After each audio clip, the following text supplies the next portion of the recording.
গতকাল দিবাগত রাত 1:30 র্যাব সদর দপ্তরের গোয়েন্দা শাখা এবং র্যাব 6-এর একটি আভিযানিক দল গোপন তথ্যের ভিত্তিতে জানতে পারে খুলনা জেলার বটিয়াঘাটা থানাধীন সাচিবুনিয়া এলাকায় একটি রেল ক্রসিং এর কাছে একটি পরিত্যক্ত ঘরে জঙ্গি সংগঠনের সদস্যরা একত্রিত হয়ে গোপন বৈঠকে মিলিত হয়েছে।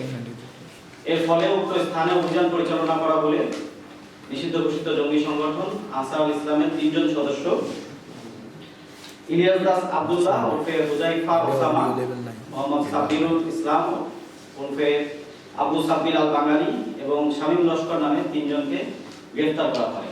সে সময় উক্ত স্থান থেকে আরো অজ্ঞাত 3-4 জন ব্যক্তি পালিয়ে যায়।